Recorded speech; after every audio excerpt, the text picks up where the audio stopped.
বন্ধুরা সকলে কেমন আছেন? আশা করি ভালো আছেন। আজকে না এই করবো, এই দেখুন চিকেন নিয়ে এসে সকালে করতে পারিনি, এই জন্য এখন একটু করব। গরম হয়ে এসছে, এর মধ্যে আমি একটু তেল দিয়ে দিচ্ছি, দিয়ে দেবো পেঁয়াজ, রসুন, একটু আদা নেবো, আর লঙ্কা নিচে বেশ কটা, আর অল্প সামান্য পরিমাণে টমেটো নেবো, আর কিছুটা টমেটো আমি এমনি দিয়ে দেবো। ভাজা হয়ে গেছে, দেখুন এরকম, বেশি ভাজবো না। এর মধ্যে আমি আলু দিয়ে দেবো। আলুটা সামান্য ভাজা ভাজা হয়ে গেলে মশলাটা, যে বেটে রেখেছি মশলাটা, ওটাও দিয়ে দেবো। হলুদটা একটু পরেই দেবো। পেঁয়াজটা একটু ভাজা ভাজা, পেঁয়াজের সঙ্গে আলুটা একটু ভাজা ভাজা হয়ে গেছে, হলুদটা পরে দেবো। এবং ভাজা কিন্তু বোঝা যাচ্ছে না হয়তো ক্যামেরায়, সামান্য ভাজা হয়েছে, খুব বেশি ভাজিনি। এবার মশলাটা দিয়ে দেবো।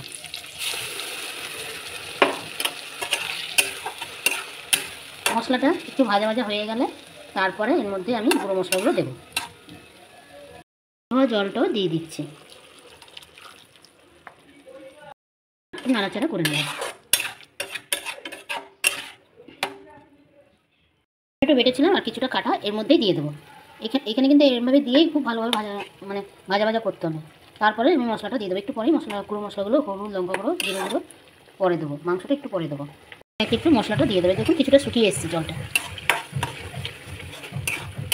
এবার একে একে মশলাগুলো দিয়ে দেবো। হলুদ গুঁড়ো, লঙ্কা গুঁড়ো খুব সামান্য দেবো। আমি ধনের গুঁড়ো দেবো না। এবার এটা একটু নাড়িয়ে নেব। সামান্য ভাজা ভাজা হয়ে গেলে তারপর আমি মাংসগুলো দিয়ে দেবো। দেখুন কালারটা কিন্তু খুব সুন্দর এসছে। জানি না ক্যামেরা কীরকম বোঝা যাচ্ছে। গুঁড়ো মশলাগুলো একটু পরে দিচ্ছি, কারণ গুঁড়ো মশলা তো এখানে আমি জল ঠল মেশে নিই, ওই মশলার মধ্যেই কষে যাবে। আর আগে দিলে মশলাটা হয়তো পুড়ে যেতে পারতো, সেই আগে দিলেও হয়, কিন্তু আমি পরেই দিয়েছি কালারটা ভালো থাকবে বলে। আপনারা চাইলে আগেও দিতে পারেন, অসুবিধা নেই। আমি একটু গ্যাসের ফ্লেমটা বাড়িয়েই ভাজা ভাজা করে নিচ্ছি। খুব বেশি ভাজা ভাজা এখন করবো না, মোটামুটি ভাজা ভাজা হয়ে গেলে মাংসগুলোকে দিয়ে দেবো। কেন মাংসগুলো দেওয়ার পর আবার ভাজা ভাজা করতে হবে। মাংসগুলোকে আমি দিয়ে দিচ্ছি, ভালো করে নাড়িয়ে দেবো।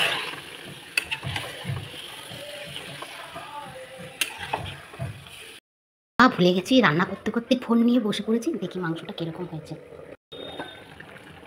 এই রান্না করতে করতে একটু ফোনে চলে গেছি, ভাগ্যিস পোড়া লাগেনি। দেখুন এখন অনেকটাই হবে, জলটা একদমই শুকায়নি।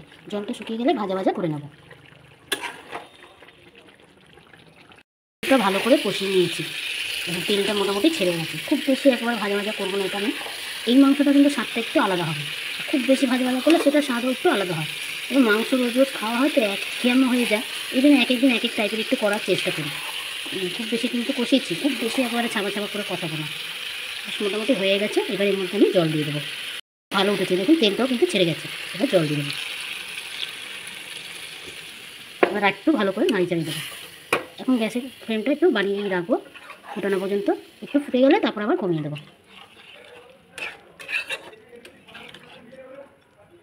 জল দিয়ে দিয়েছি, এবার টকবক করে ফুটে গেলে একটু ঘি দিয়ে দেবো।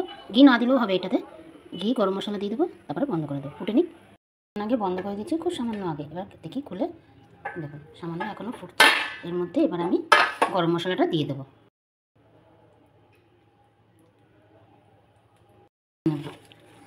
বিশ্বাস করুন না, দারুণ গন্ধ বেরিয়েছে। এইভাবে একবার করে খাবেন, খুব ভালো লাগে খেতে। ভিডিওটি ভালো লাগলে একটা লাইক শেয়ার অবশ্যই করে দেবেন।